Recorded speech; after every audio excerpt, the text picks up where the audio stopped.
Okay అండి, మరి participants ఇద్దరు రెడీగా ఉన్నారు కదా, మరి చూద్దాం ఈ రోజు ఎలాంటి వెరైటీస్ చేస్తారో. హలో అండి. మీ పేరేంటి? మాధవి. మాధవి గారు ఎక్కడి నుంచి వస్తున్నారు? దిల్సుఖ్ నగర్. ఓకే. హాయ్ అండి. మీ పేరేంటి? సంధ్యారాణి. సంధ్యారాణి. మీరు ఎక్కడి నుంచి అండి? పటాన్చెరు. ఓ నైస్. మరి ఇద్దరు రెడీయా మంచి టేస్టీ వెరైటీస్ చేయడానికి? రెడీ. బాగా ప్రిపేర్ అయ్యి వచ్చారా? సో ఏం చేద్దాం అనుకుంటున్నారు సంధ్య గారు? చిక్కుడు ఆవకూర. చిక్కుడు ఆవకూర. ఓ చిక్కుడు ఆవకాయ ఏమో అనుకుంటున్నాను, కూర యాడ్ చేశారు దానికి. సో నెక్స్ట్ మీరే కాజు బటర్ గోబీ. బాగుంది, ఇది కూడా కాంబినేషన్. గోబీ నాకు ఇష్టం చాలా. మరి ఫస్ట్ ఎవరు చేస్తారు ఈ రోజు ఇద్దరులో? నేను చేస్తాను. మీరు చేసేస్తారా?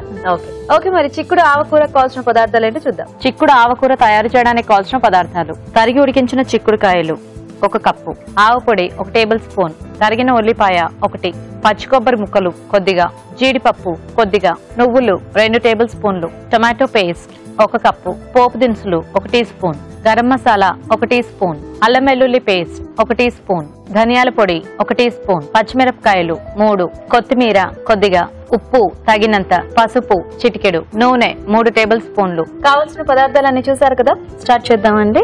ఓకే అండి.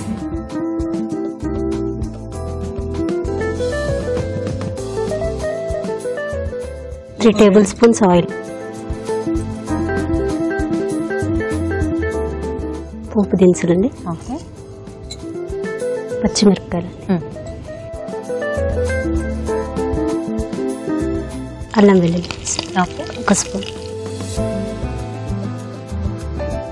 చిక్కుడుకాయలు ముందు ఉడికించేసి పెట్టాలా అండి దీన్ని? అవునండి, ఉడికించి. ఈ కాంబినేషన్ ఎక్కడైనా చూసారా అండి మీరు?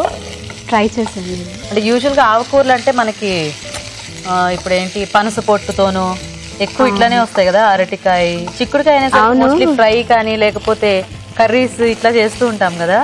బాగుంది వెరైటీగా వినటానికి కూడా. ఆనియన్స్ అండి. ఓకే.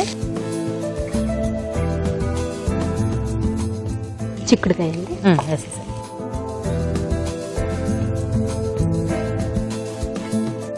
చిన్న చిన్న చేంజెస్ చేస్తే కూడా మనకి కర్రీ మొత్తం టేస్ట్ మారిపోతుంది. ఒక పౌడర్ యాడ్ చేయటం వల్ల, ఒక పేస్ట్ యాడ్ చేయటం వల్ల కూడా మనకి టేస్ట్ అంతా కూడా చేంజ్ వచ్చేస్తుంది. సో మీరు ఏమైనా వర్క్ చేస్తున్నారా సంధ్య గారు? లేదండి, హౌస్ ఇంట్లో అయినా. ఎలా కాలక్షేపం?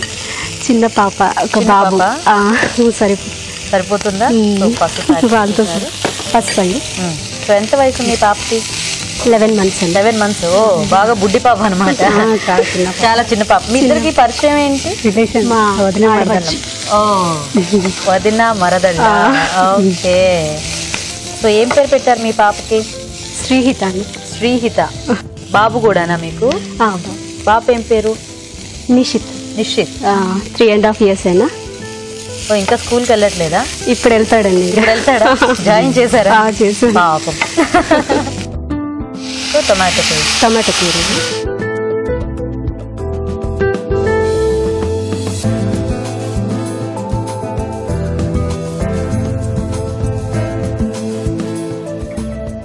ఆవపొడి అండి, 1/2 స్పూన్. సో ఆవపొడి కూడా ఇప్పుడే ముందు వేసేస్తాం? అవునండి, ఇప్పుడు వేస్తే అంటే మూత పెట్టేసి పచ్చి. Okay okay. అంటే కానీ ఆవ దించే ముందు వేస్తారు కదా, మరి పర్వాలేదు? అంటే ఇది కొంచెం పచ్చి వాసన అట్లా ఉంటుంది కాబట్టి కొంచెం మగ్గిస్తే ఓకే ఆ పచ్చి వాసన అనేది పోతుంది. సో కాసేపు మగ్గిన తర్వాత సాల్ట్ అది యాడ్ చేసుకుందామా? చూద్దామండి. మగ్గిందండి. ఇప్పుడు కొంచెం సాల్ట్,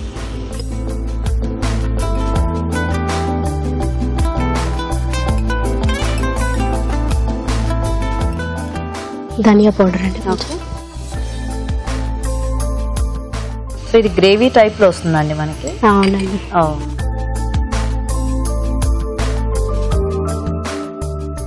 ఈ పేస్ట్ ఏం పేస్ట్? దేంతో చేస్తారు? కాజు, నువ్వులు, కొబ్బరి, పచ్చి కొబ్బరి, పచ్చిమిర్చి గ్రైండ్ చేసి కొంచెం సాల్ట్ వేసి గ్రైండ్ చేసి. సో పచ్చివి అన్ని కలిపేసి గ్రైండ్ చేసి కొంచెం రోస్ట్ చేసేది. రోస్ట్ చేశారా? నువ్వులు, కాజు.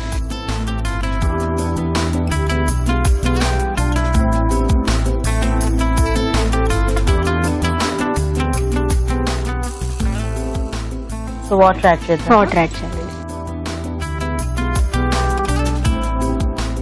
చాలు, సరే.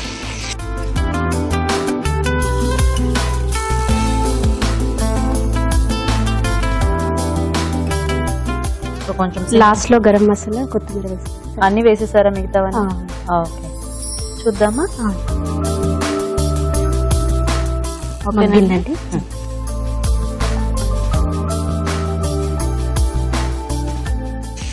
గరం మసాలా,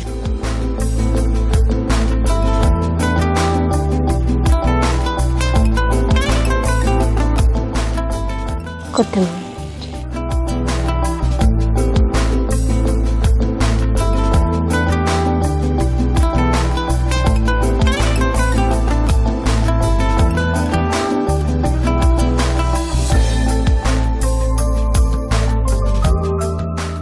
మనం కొంచెం పలుచగా కావాలంటే కాస్త లూజ్ గా ఉన్నప్పుడు మనము దించేసుకోవచ్చు.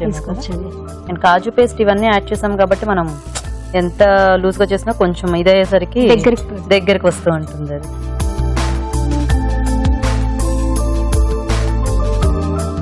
వేడి వేడి చిక్కుడు ఆకుకూర రెడీ. సూపర్.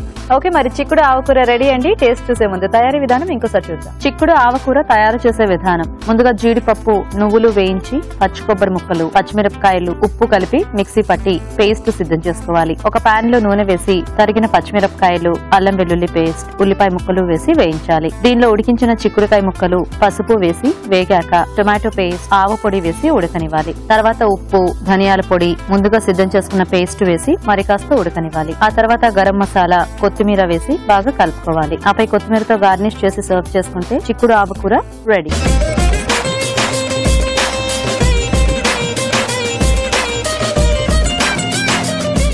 చిక్కుడు ఆవకూర తయారీ విధానం చూసారు కదండి. రాజు గారు టేస్ట్ చూద్దామా? కొంచెం డిఫరెంట్ కాంబినేషన్. చిక్కుడుకాయతో కొంచెం ఆవు కలిపేసి.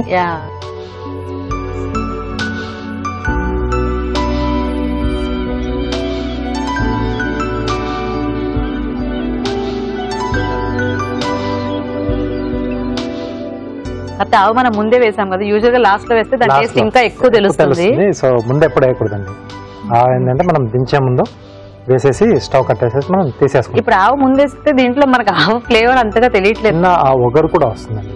ఆవు కొంచెం చిన్న చిరు చేదు కదా, అది వస్తుంది. అందుకే ఎండింగ్ లో యాడ్ చేసేసి స్టవ్ కట్టేసి తిప్పేసుకుంటాం. అప్పుడు ఆ ఆవు ఘాట్ అనేది తెలుస్తుంది, టేస్టీగా వస్తుంది. ఇప్పుడు ఇది డిఫరెంట్ టేస్ట్ లో ఉంది, బట్ మనం ఆవ అనుకున్నాం కదా, ఆ ఎగ్జాక్ట్ ఆవ ఫ్లేవర్ అనేది కొంచెం తగ్గింది అనమాట దీంట్లో. అంటే మీరేమో వాసనకి పోవాలని ముందేశారు, బట్ అది మొత్తం పోయింది.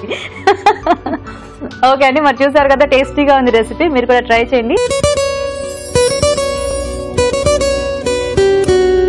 ఇప్పుడు మీకోసం మొదటి చిట్కా. తేనె గురించి మనం ఎప్పుడు మాట్లాడుకుంటూనే ఉంటాం. తేనెలో ఔషధ గుణాలు పుష్కలంగా ఉన్నాయి. తేనె వల్ల మన ఆరోగ్యానికి ఎన్నో రకాల ప్రయోజనాలు ఉన్నాయని చెప్పుకుంటూ ఉంటాం.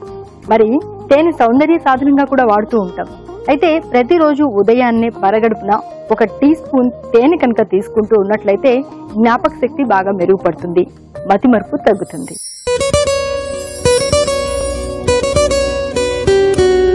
కొంతమందికి వెక్కిళ్ళు ఆగకుండా వస్తూనే ఉంటాయి. కాస్త నీళ్లు తాగినా, పైకి చూసినా ఇలా తగ్గకుండానే ఉంటాయి. మరి ఇలాంటప్పుడు ఒక చిన్న చిట్కా చెప్తాను, ఫాలో అవ్వండి. శ్వాస గట్టిగా తీసుకుని మనం ఎంతసేపు ఆ బ్రీత్ అలా కంట్రోల్ చేసుకోగలిగితే అంతసేపు ఉండి, దాని తర్వాత మెల్లగా శ్వాస వదిలామనుకోండి, ఎక్కిళ్ళు తొందరగా తగ్గిపోతాయి.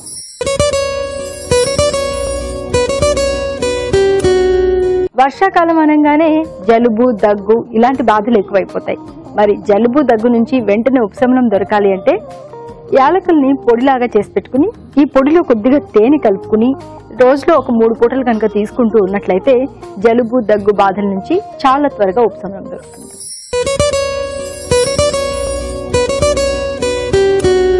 వంట చేసేటప్పుడు హడావిడిలో ఆడవాళ్ళు ఎక్కువగా చేతులు కాల్ చేసుకుంటూ ఉంటారు కదా.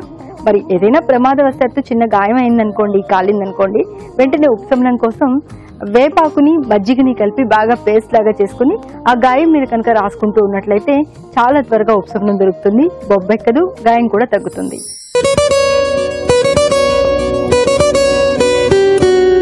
ఒక్కోసారి చెవి లోపలికి ఈగ కానీ, చీమ కానీ ఇలాంటి చిన్న చిన్న క్రిమి కీటకాలు వెళ్ళిపోతూ ఉంటాయి. అలాంటప్పుడు ఆ బాధ వర్ణనాతీతంగా ఉంటుంది, చాలా కష్టంగా ఉంటుంది. మరి వాటిని తీయడానికి కూడా చాలా కష్టం అవుతూ ఉంటుంది. ఇలాంటప్పుడు ఒక బ్యాటరీ టార్చ్ లైట్ తో కనుక ఆ చెవు మీద, ఏ చెవుకైతే ఈగ కానీ, చీమ కానీ వెళ్ళిందో దాని మీద కాసేపు అలా వేసి ఉంచినట్లయితే ఆ లైట్ ఫోకస్ కి లోపలికి వెళ్ళినటువంటి ఆ చీమలు కానీ, ఈగలు కానీ అలాంటివి తొందరగా బయటకు వచ్చేసే అవకాశం ఉంది.